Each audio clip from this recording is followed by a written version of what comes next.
Всех приветствую!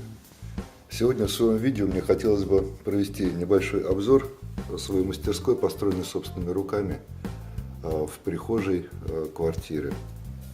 Мастерская была создана из 16-мм панелей ДСП. Одновременно она выполняет роль мастерской и одновременно роль шкафа одежного. Вот так вот все это выглядит со стороны. Сама прихожая.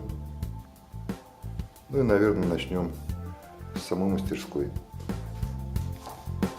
Сама мастерская выглядит вот таким вот образом. Вот что она из себя представляет. Мастерская по длине 2,50 и по ширине где-то по глубине сантиметров 70. Ну, что находится в моей мастерской? В моей мастерской находится токарный хоббийный станок, находится фрезерный станок. Наверху располагаются дополнительно полки, которые тоже подсвечиваются. Сейчас я свет включу. Они подсвечиваются. И на полках находятся всякие технические вещи необходимые. В данном случае здесь мультиметры, а какие-то еще штуковины. Здесь жидкости технические. Ну и здесь уже блоки питания, круги. Также рядом расположился дремель, которым я время от времени что-нибудь делаю с гибким приводом. Для удобства делал выдвижные столики, на которых также можно что-то делать, что-нибудь положить. Вот. Выдвижные направляющие, они выдерживают по 40 килограмм, поэтому можно сюда поставить что-то более такое тяжеленькое. Но точно так же с другой стороны, около станка, у меня находится еще одна выдвижная полка типа выдвижного стола. Здесь можно проводить какие-нибудь зачисточки, что-нибудь опять положить, бумажки, пописать. Очень удобно. Внизу под этим столиком находится ящик, в котором находится разнообразный инструмент. Дальше по этой стороне были сделаны ящики. Первый ящик больше связан с электроникой, паяльник, блок питания, молоток сюда же примостился, фильтр дополнительный для пылесоса, который находится у меня под столешницей. Ниже ящик. Тут находится инструмент, относящийся к станкам, к фрезерному и к токарному. Это у меня сверлышки, патрончики, вращающийся конус. Ну и здесь дополнительно цанги. Чуть ниже расположен ящик, в котором находятся шурупы, саморезы. Это уже чисто для домашнего такого творчества, что-нибудь где-нибудь прикрутить, закрутить, поправить, ну и так далее. Еще более нижний ящик. В нем уже идет инструмент. Шуруповерт Makita, это у нас лобзик, плюс дрель, ну и всякая по мелочи ерунда. Ну и в самом нижнем ящике у меня находится железо. Ну идем дальше. Дальше под самой столешницей у меня стоит пылесос. Этот пылесос больше относится не к бытовому классу. Вот, сосет он очень хорошо. У него есть дополнительная розетка, в которую можно воткнуть какое-нибудь устройство. И при включении этого устройства он начинает включаться сам. Далее по ходу еще одна полочка, в которой находится целая куча барахла, как всегда. Ну, в первую очередь у меня здесь находится точила бошевская. Вот когда надо, я это точило достаю, ставлю как раз вот на этот вот выдвижный столик и могу спокойно заточить сверла, резцы, ну и все что угодно. Дальше еще один ящик, относящийся к станкам, оборудование, детали, ну и всякая мелочь. Ну, они же находятся, такой вот склад неизвестно чего. Также есть некоторая особенность. Можно отцепить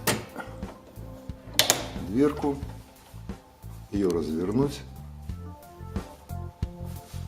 Наверху, вот в этом месте, скрепляется полосой. И точно так же с другой стороны делается.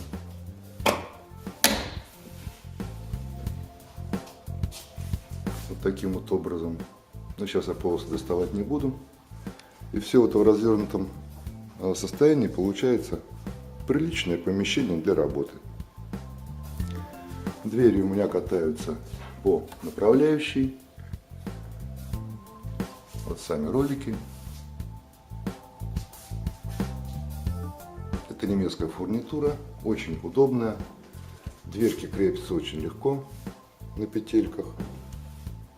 Поскольку полотна дверей достаточно большие и тяжелые, приходилось покупать с запасом.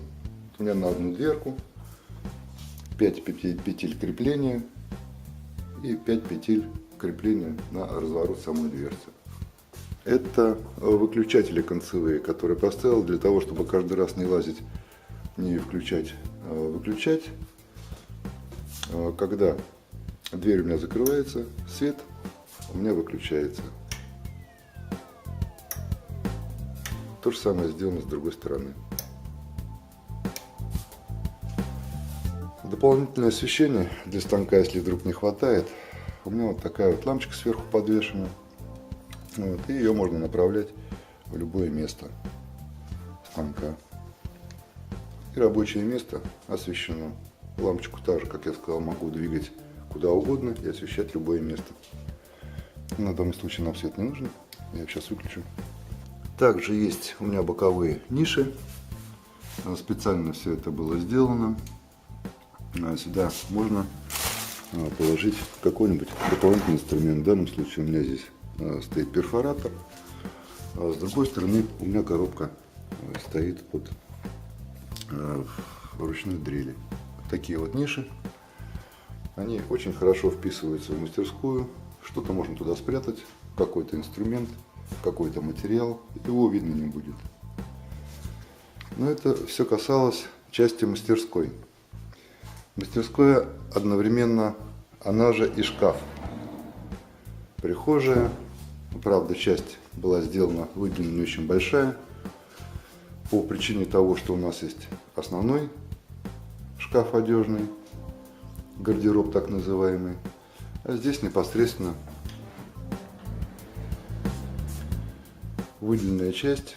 Пришел домой, разделся, и далеко туда ходить особо и не надо. Там висит основная одежда, которую сезонную мы не носим. Здесь уже по сезону. Дополнительно по просьбе моей жены был сделан вот такой вот угловой стульчик. Когда приходит кто-то, могут сесть, переодеться. Дальше уже оформление пошло моей жены. Она поставила цветочки по краям. И с другой стороны оформила полки. Освещение было приобретено в магазине. Это точечные светодиодные светильнички небольшие на несколько ватт. И, соответственно, встроены. Вот этим вот маленьким выключателем мы можем выключить или включить свет. Он выведен внутри, соответственно, и встроен практически в сам короб, который проходит наверх и через крышку ходит туда. Освещение как здесь, так и в самой мастерской наверху. Обычная светодиодная лента, которая очень хорошо освещает. Вот такое вот рабочее место у меня получилось. В следующих роликах я вам покажу, как все это создавалось. Все, всем большое спасибо. Пока-пока.